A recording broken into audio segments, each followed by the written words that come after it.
I wondered if Taliriktug had helped create the map. His people would have an in-depth knowledge of the lands and the islands in this part of the world.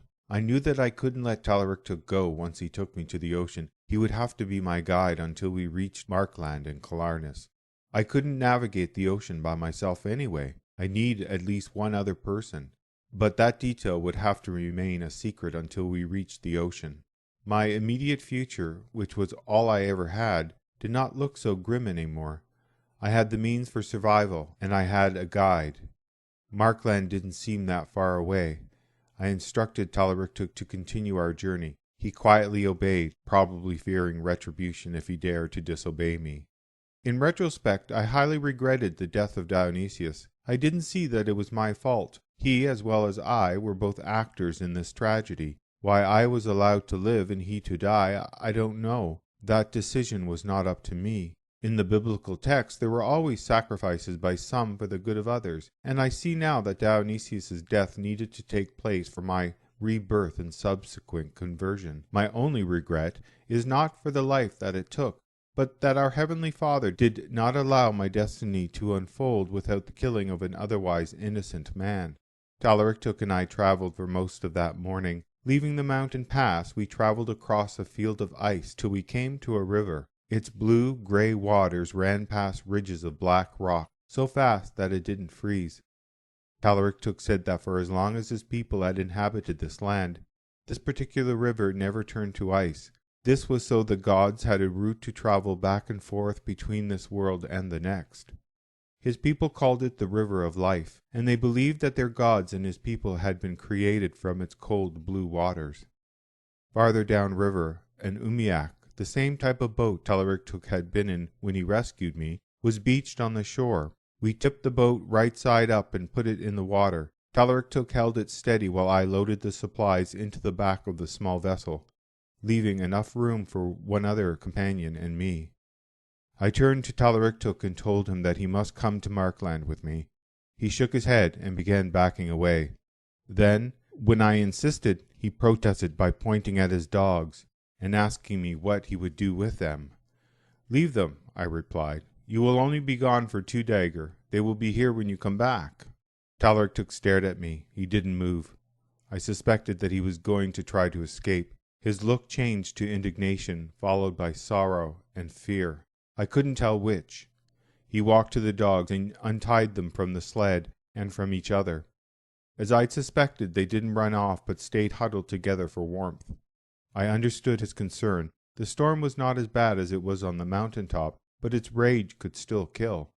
Taliriktug went to the sled and lifted off the packs. He picked up Tory's body, wrapped in its death shroud, and walked over to the river. Without ceremony or prayer, he dropped the body into the gray water. The body bobbed up and down, hitting rocks and turning in the eddies and spinning in the whirlpools, sinking and resurfacing again on its final route down the river. I watched it and thought of nothing. I didn't think of Tory's life. I didn't wonder if he was leaving a family behind who needed him for their survival. In my stomach there was a black void. I faced the feeling and accepted it. I held the side of the boat and gestured to Taliriktug to get in. I was not going to let him out of my sight till we arrived at Killarness. My only guarantee of keeping him in line was fear. As we cast off, the river quickly grabbed us and pulled us along. We dragged our oars in the water, hoping to slow down. I was surprised at Taliriktug's skill. Where I fought for control of the boat, he knew when and where to place his oars to keep the boat steadily on course. The frigid, muddy water splashed on my cheek and in my mouth. I tasted dirt and felt the sting of the cold water. My body jolted as the craft scraped and leaped over submerged rocks. I quickly adjusted to the random movements of the boat and looked ahead, trying to anticipate the movements of the river by observing how the current flowed around the rocks. It was much more challenging than rowing on the open ocean. The principle was the same, but my reaction time was too slow to keep up with the changing eddies and rapid current. I lifted my eyes from our route to look ahead. The river widened to meet the vastness of an ocean filled with floating blocks of ice. I wasn't looking forward to casting myself onto that sea again for an unknown period of time. But Dionysius' stories of a land one-dagger outsider of this place pacified my fears. The map in my breast pocket was my talisman. I believed that my path was divine and righteous. Soon the noise of rushing water faded, and the sound of the ocean wind was a welcome change, like the sound of a baby falling asleep after crying all morning. We were safely away from the ravages of the currents, but the frigid ocean came with its own dangers. The ice threatened to take a section out of the side of the boat, or collide with the boat and tip us into the water, to either drown or die from the cold. The stinging wind of the open ocean escalated the storm to a blizzard. Snowflakes whipped around my head and blew into my eyes. It became increasingly difficult to keep looking ahead. I closed the parka around my face, masking my mouth and nose from the wind, and only looked up occasionally to see in which direction we were headed. We spent the rest of the afternoon in dull, grey solitude. I had nothing to say to Taliriktug, and I assumed that his fear of me kept him silent and distant. Gone was the caring and close relationship we'd shared on our trip to Dionysius. I liked this new relationship. It was comfortable for me. My feet started to feel cold. I didn't think anything of it until they also started feeling wet. I looked down. The bottom of the umiak was filling with water. We must have sprung a leak somewhere. I turned and looked at Taliriktug for a sign that he knew what to do. His eyes showed shock, but the rest of his body seemed submissive to our fate. My fear quickly changed to panic as the waterline rose up higher and higher. I tried to bail out the boat as fast as I could with my mittened hands, but that only resulted in my hands becoming heavier and colder as they soaked up more and more seawater. I finally gave up. The boat was now filling faster than I could empty it. Once again, fate stared at me, toying with my life. But I wasn't about to give up. I wasn't ready to accept its terms, and it seemed that fate wasn't ready to fight me either. In the distance I heard voices that I understood. "Go slowly, men. We don't want to hit one of those mountains of floating ice." The words seemed to ride on the wind, giving them an almost ethereal quality. It was hard to know if the voice was from this world or beyond it. "Hello!" I yelled, standing up in the sinking umiak. The water was now past my ankles and halfway up my calves. "Who said that?" a gruff voice answered. "Ari Marson." "Are you person or spirit?" he yelled, his words pelting my face with the snow and the wind. "For the moment I am still a person, and if you don't rescue me I could be spirit very soon," I replied through the veiling snow. I thought I had heard laughter, but it could have been the howling wind. A serpent's head peered through the storm, coming toward us. Its head was level with mine. At first I thought it was the world serpent intervening in the rescue, but when I saw the keel, I knew it was a Viking ship. "We are down here," I yelled, raising my arm, waiting to see human lookouts standing at the bow, looking for us. I finally saw an outline of two men in the whirling snow, who in seconds materialized into two Vikings. The water was almost to my knees, and the umiak was nearly totally submerged. I untied the cargo and supplies and threw them up to the two waiting men. Soon several more crew members were at the front of the ship with their arms extended, waiting to catch the case and the hide sacks. As we stepped onto our rescue ship, the umiak disappeared under the ocean waves. "It was fortunate that you arrived when you did," I said, addressing the group as a whole. A large authoritative figure approached us. I assumed he was the longboat's captain. "I am Raffin, and you are aboard my boat," he said. "Thank you, Raffin, for our rescue. I am Ari of Marson, and this is Taliriktug." "What are an Icelander and a Skrawling doing out here?" he asked. "I'm on my way to Erlend I said. "And what business do you have there?" Raffin asked, making no apologies for his inquiry. "I am not at liberty to say, but you will receive a heavenly reward for your kindness," I replied, removing my wet pants and my fur overcoat, showing my habit. "Oh, I wasn't aware of your position, father," Raffin said, sounding a little startled. "Return to your work," he ordered his men. He turned back to me. "I am a trader from Limerick, father. A storm blew us off course. 2 Woden's Dag passed, and we haven't been able to get our bearings." "Yes, it probably was the same storm that blew us toward a frozen land north of here," I said. "Do you know the location of Erlend Raffin asked. "I don't, but Taliriktug may." I looked for the Thule. He stood behind me, eyeing some of the Vikings with suspicion.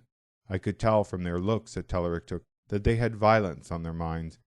I distracted Taliriktug by asking him if Dionysius had ever told him the location of the Culdees. He replied that he knew. The location was close to Killarness on the Markland map. It was another dagger journey from where we were, he added. I understood. The pieces of the puzzle were falling into place. I didn't know the Culdees' reason for establishing a colony on Markland, nor did I know what was located at Killarness and the Culdee colony. But the two had to be connected in some way that would make this trip worthwhile. Perhaps the Culdees were protecting a secret. Raffin called his navigator over to us. I pulled out the map that I had taken from Dionysius's cave and ordered Taliriktug to show the navigator where we were and in which direction to head. Taliriktug seemed to get the information across to the Viking. Raffin, the navigator said, I know where we are. We passed a current a little farther back that I now know will take us past this Markland and then back home. It's fortunate that we saved you, Ari, Raffin said. We would never have found our route home. We'll drink to celebrate, and not from frost cups. No, we will drink from horns, given to me by the King of Sweden, Erik Segersal. To Markland we will sail, and to Markland we will drink. Raffin started toward the hold, presumably to find the keg of beer, but he stopped and turned around. The native doesn't drink beer, does he? No, I replied. Good, he laughed. There will be more for us. Come with me. I took the map back from Taliriktug and ordered him to remain with the cargo, then followed Raffin to the hold. He sorted through some cases and found his drinking horns. Then he ripped the lid off of the keg like a bear trying to get at food. The horns disappeared into the keg and then appeared with beer dripping from them. I can't live with my wife, which is why I chose the merchant life, but the woman can make a great ale. I suppose that's why I married her, he laughed again. I examined the gilded horn and marveled at the craftsmanship. I couldn't believe that my mouth would be touching so beautiful and magnificent a rim. It was a horn fit for kings. We lifted our drinking vessels and took a swig. The drink was nicely chilled, thick and bitter tasting. I couldn't remember how long it had been since I'd had good ale. We talked of our travels and traded stories about our encounters. Raffin had barely escaped the same storm that we went through. His ship had encountered the worst of it. His destination was Reykjavik, but the storm had carried them so far off course they didn't know where they were. The map Raffin had purchased was unreliable. He'd bought it from a questionable Viking while intoxicated at a drinking establishment in Stockholm. In payment for taking you to Erlenmikla, he said, I want a copy of your map. Agreed, I said. Before Taliriktug and I depart from your vessel, I will outline the land masses, but I will not copy the details within the lands. We drank to our deal. I wasn't sure whether I could trust him, because I knew that I couldn't trust myself to honor my part of the bargain, but I thought it was a small price to pay for saving my life and for stopping on their journey. I want to buy your native, he said. Is he for sale? No, I answered. With that one question, Raffin revealed to me what an uncivilized and savage Viking he was. There were some lines that I was not willing to cross. I didn't know if my answer had to do with the fact that I felt responsible for Taliriktug, or whether I did consider him my property. Besides, I was not going to take the chance that Taliriktug would tell Raffin what was located at Killarness. I felt a little tired from the events of the last few days, and a little light-headed from the beer. Its mild taste was deceptive. The brew was powerful. I wondered if Raffin's wife made such a potent drink so she would not have to deal with her husband. Women have the same feelings about men that men have about women. They just express them differently. The beer was quickly loosening up my tongue. I wanted to brag to Raffin about my exploits, but for the moment I remained silent. One disclosure would lead to another, then another, and then my secret would be out. All for the sake of my ego. No, Raffin must not know. Father, I'm curious. What do you have in those packages and that case? Is it something that you're willing to trade? He asked, his words beginning to slur. Nothing but some religious artifacts. Silver religious artifacts, and perhaps some gold ones as well, he asked. Why does it matter what I have? I asked defensively. Never mind, he said. Old habits die hard. If my wife wasn't a Christian, I think I'd be tempted to rob you and throw you and your native overboard. Do not worry, Ari of Marsin. Even though my wife is a constant dagger in my side, I still love and respect her. Her faith is important to her, so it goes without saying that it's important to me." I was surprised. That was the first statement he made that I think I believed. I was very happy, but I no longer had to worry about these Vikings.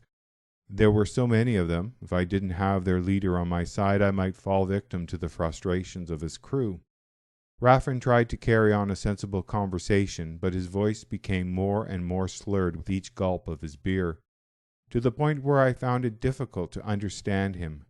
Perhaps if I was as drunk as he was, I'd be able to understand him, I thought. I quickly became bored with Raffin and his drunken ramblings, and the alcohol was making me sleepy, but any attempt to leave the table would be considered an insult. I wanted him to pass out so I could lay my head down and sleep. But Vikings were known for their beer drinking as well as their bravery. In fact, the two often went together. Raffin stood and walked to the barrel for another hornful. It was then that I saw my chance to end this. When he lifted the horn out and looked into it, all he saw was the hops. Raffin had reached the bottom of the barrel. "Bile, that's wrong in Midgard. The barrel's empty," he slurred, knocking the barrel over with a grunt. It rolled across the decking with the movement of the ship. I stood up as Raffin looked through the supplies for another barrel. The beer suddenly hit me, but I was still able to walk. I staggered back up to the upper deck, using the containers in the hold for support. My condition combined with the movement of the ship made walking difficult, but not impossible. It had stopped snowing, and the wind seemed slightly milder than when we'd boarded Raffin's boat. I hoped that this was an indication that our voyage was close to an end. I think I missed the land, any land at all. I missed the greenery. I also craved stillness. The constant motion of the sea does take its toll on the body. Taliriktug was sitting where I had left him, next to our cargo. He stared out across the water and didn't look at me when I approached. I assumed that he was mad at me for leaving him by himself. It didn't occur to me till later that Taliriktug may be missing his home and his people.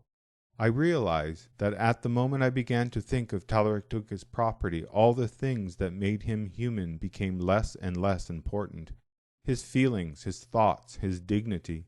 If I ignored his humanity, it was easier to treat him as if he wasn't human. I could also avoid complicating my feelings with the potentially crippling feelings of guilt. I followed Taliriktug's line of sight and looked out to sea. The sky was darkening, but the milder wind tempered the cold a little. For the first time I saw the distant shoreline of some unknown land. Our route ran parallel with it.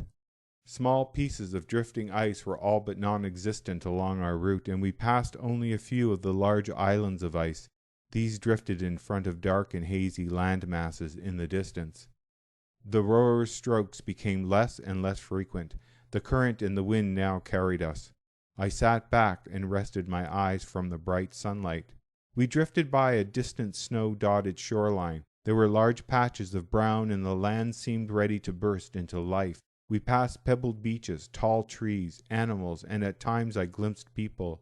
We were still too far away to see any detail, but they were unmistakably people. Taliriktug nudged me on the shoulder and pointed in the direction of our destination. At the navigator's order to turn to the port side, the rower's strokes became longer and longer. I could tell that we were moving out of the current and closer to what began as a hazy shoreline on the horizon. This quickly grew into a rocky, sun-washed and salt-bleached shore, with green coniferous trees rising in the background. Despite the cool air, perspiration dripped down the rowers' foreheads. The keel of the boat grounded into the gravel bottom. It was a welcome sound. Eager to be not just on land, but land that was filled with life, I leapt out of the boat into a mixture of gravel, stones, and muddy water. I was able to keep the bottom of my robe dry by holding it up, but my shoes sank into the mud and were soaked with frigid water. Taliriktug threw my pack out to me, as well as the chest containing the book and the lance. The crew of Raffin's ship watched blankly, not one of them lifting a finger to assist us. I cradled the items in my arms and walked to shore with them, happy to finally be off that ship and away from its crew. Taliriktug followed behind me with the rest of the cargo. We gladly stood abandoned on the shore as we watched the ship's sail catch the suitor wind and sail away from us. As the human voices receded into the distance, the natural sounds all around us slowly took over, and I immediately felt alone once again. Taliriktug looked at me in the same way that he had looked at me many times during our journey. I didn't need to ask him what he wanted. No, Taliriktug, I still need you to get me to Killarness. Once we are there, I will let you return to your land and your people. Taliriktug's face sagged with dejection, and then hardened with anger. I knew he saw me as evil. I felt as though I was looking at my own reflection. I opened the chest and transferred the Book of Kells into the hide pack, trying to make my load a little less cumbersome. The suitor wind began picking up, and the waves hit the shore with much more force and urgency. I felt a constant pull from Killarness, spiritually or otherwise. It was a gnawing feeling in the pit of my stomach. I knew that I had to get to that place. We entered the woods of pine trees and birch, our feet sinking into the soft, mossy ground. It was like stepping onto a sea sponge. Water filled the depression around my foot with a squishing sound. I hardly noticed the millions of insects fighting for a taste of my blood. My mind was keenly focused on my destination. The sky continued to darken and the wind steadily increased.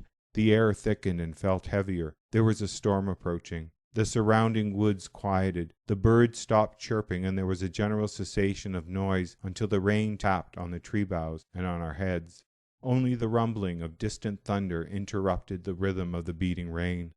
The rain intensified to a torrential downpour that sometimes blew into our eyes and other times showered us with leaves, twigs, and pine needles, driven by the rising wind from the towering forest around us. The sky was turning black, and I feared that, unless we took cover somewhere soon, we'd be caught in a catastrophic storm. In all of my years of traveling, both on land and at sea, I had never seen a sky as threatening as this one.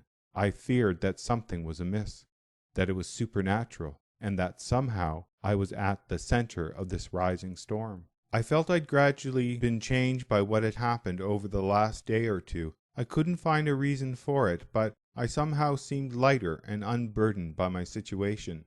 I had more energy than I'd had in years. In fact, I couldn't remember the last time I felt this good, if ever.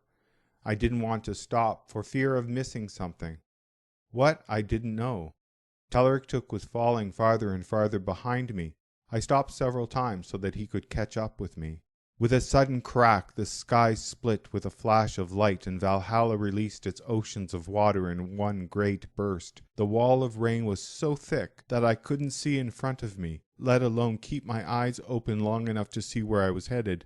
And to make matters worse, as we ventured farther into the interior, the thickness of the brush, the weight of the packs, and the swarms of biting flies slowed us down. Doubt slowly entered my mind.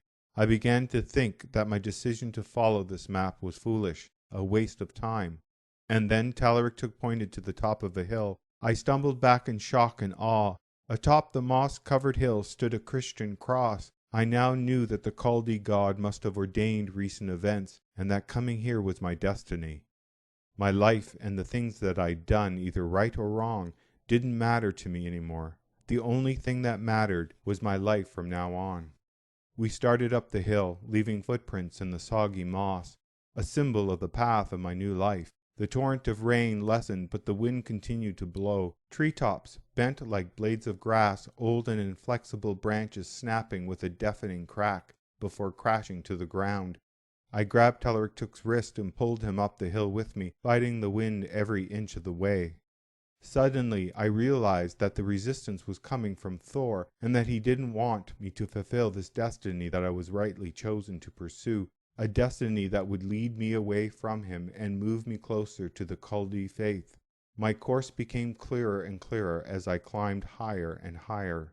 The cross rose majestically above me. When I finally stood on the hilltop, I stopped and stared at it, realizing that I'd seen it before. This was a Celtic cross. The shape and design were unmistakable. Dionysius's group of religious monks should be near here. Perhaps this place marked the location of Culdees and acted as some kind of boundary marker. I was excited because I'd reached my destination, taken one step closer to my destiny. Nothing seemed to matter any more except Killarness. I walked around the cross and stopped in my tracks. There was a sound coming from the other side of the hill. Voices. The words they spoke drowned by the rush of a river. I looked down the slope. Standing in the flowing water was a monk engaged in what looked like a baptism ritual. He yelled something that I couldn't understand. The inductee looked to be a native female. The monk repeatedly pushed her head under water, then reached into the current and pulled her up again, chanting some more, then pushed her underneath the current once more. All this happened while the rain blanketed the hillside and the river. I looked around the forest. Here and there amidst the foliage stood native men and women watching the ritual bath with interest. The lightning cracked the heavens with another flash of light, followed by a concussive boom that felt as if it penetrated my chest and punched my heart. I walked back to the cross and glanced ahead of me, noticing for the first time a rock with writing chiseled on it. Here lies Torvald, husband to Gudrid. He died as heroically as he lived. I'd reached the grave of Torvald. Soon I would have the map in my possession. At least I hoped the map was still in the hands of Torvald, as I'd been told. Taliriktug, come here. We are going to dig, I said. His face twisted with revulsion at what I was proposing, to dig up a dead body. Ignoring his expression, I tore a large branch from a nearby tree, stripped it of its leaves and branches, and attacked the mound of soft, rain-soaked earth. After a moment, Taliriktug joined me in digging.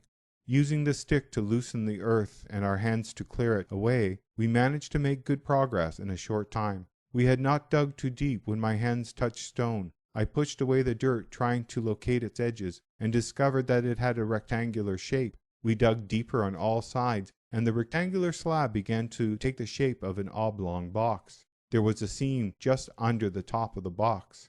I instructed Taliriktug to help me push the stone slab. It immediately slid aside to reveal a body wrapped in a shroud. Raindrops quickly dotted the cloth, revealing the outline of a decayed corpse. In the Viking tradition, his weapons were buried with him, but my thoughts were on the object clutched in his hands, just visible through the paper-thin shroud. I tore through the gauze and saw a rolled piece of cloth in his skeletal hands. I tore it free and unrolled it. A map was sketched onto the translucent cloth. I rolled it back up again and placed it in my pocket. I began the gory task of examining the body for anything else that might be of some use. Other than the weapons and the shield which I didn't want to carry, I didn't see anything else of value. It took a little time to recover the shallow grave. I peeked over the side of the hill to see if the monks were still performing their ceremony. They had disappeared. We picked up our gear and walked down the other side of the hill toward the river. I had hoped to catch up with the monks to see where they were headed. I now believed that they were the Culdees. The heavy rain had slowed to drizzle, for the moment not heavy enough to penetrate the overhanging boughs of a nearby pine tree. I sat under their protection to examine the maps further. I unrolled the map I'd taken from the grave and laid it beside Dionysius's copy. Both maps were of the same geographic area, presumably my current location, but the markings were different on each map. I noticed another strange thing about the map from the grave. It was drawn on the same type of cloth that the body was wrapped in, a translucent material. The only similarity that both maps possessed were 5 circles, one drawn on each corner and one in the center. I placed the translucent cloth map on top of my map and flattened it out as best I could. I lined up the circles in different configurations and turned the compound map till a solid line formed from 2 crosses that indicated Utnorder. That would make it from my current location. But the line was fragmented. I had no choice but to assume that there was something at the location where it stopped. I rolled up the map. I had no choice but to make contact with the Culdees. Taliriktug and I could not do this alone. We were unfamiliar with this land and we needed allies to assist us. My only hope was to pose as a monk coming to join their colony. Adam heard voices in the next chamber. He quickly closed the book and was about to put it back in the rock niche where he'd found it, when he turned and saw a figure standing in the chamber's doorway.